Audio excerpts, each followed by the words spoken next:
নমস্কার বন্ধুরা, আমার তোমার সবার রান্নাঘরে সবাইকে অনেক স্বাগতম এবং অনেক অনেক ভালোবাসা জানাই। আশা করব তোমরা প্রত্যেকেই খুবই ভালো আছো এবং আমিও খুবই ভালো আছি। আজকে আমি বানাবো আমাদের সবারই ছোটোবেলার থেকে খুবই প্রিয় একটি খাবার, যার নাম ঝুরি ভাজা। এখনকার বাচ্চারা হয়তো এই খাবারের সঙ্গে বিশেষভাবে পরিচিত নয়, তবে আমরা অনেকেই কিন্তু এখনও এই খাবারটি অনেক ভালোবেসে খাই। বিশেষ করে ঠাকুমা দাদুরা কিন্তু খুবই ভালোবেসে খায়। অনেক দিন ধরে এই খাবারটা খেতে ইচ্ছে করছিল, কিন্তু আমি কোথাও পাচ্ছিলাম না, তাই ভাবলাম বাড়িতেই বানিয়ে ফেলি। খুব সহজে এবং কম উপকরণে বানিয়েছি। প্রথমে নিয়েছি বেশ কিছুটা বেসন এবং এর মধ্যে দিয়েছি একটু হলুদ গুঁড়ো আর একটু লবণ।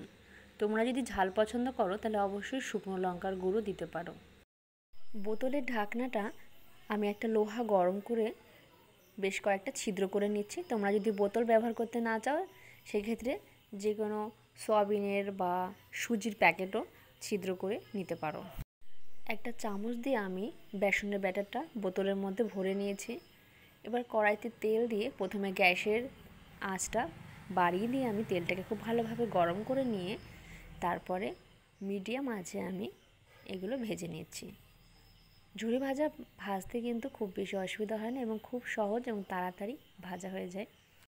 কি বলবো, যখন আমি এগুলো ভেজে এক একটা করে রাখছিলাম এবং পরেরটা যখন রাখতে যাচ্ছিলাম, তখন দেখছিলাম প্রথমটা উধাও হয়ে যাচ্ছে। তো আমি সবাইকে বললাম যে দেখো, আমি ভিডিও বানাবো, আমাকে তো দেখাতে হবে না। তো অনেক বলার পরে তারা নেওয়া বন্ধ করেছে। তো খাবারটি এতটাই মজা করে খেয়েছে তারা। তোমরা যদি এই খাবারটি বাড়িতে বানাও তাহলে অবশ্যই খাওয়ার আগে একটু বিট লবণ ছড়িয়ে দেবে, তাতে কিন্তু টেস্টটা অনেক দ্বিগুণ হয়ে যায়। এত তাড়াহুড়ো করছিল যে আমি বিট লবণ দিতে ভুলেই গেছিলাম। যাই হোক, সবাই অনেক মজা করে খেয়েছে, এতেই অনেক ভালো লেগেছে আমার।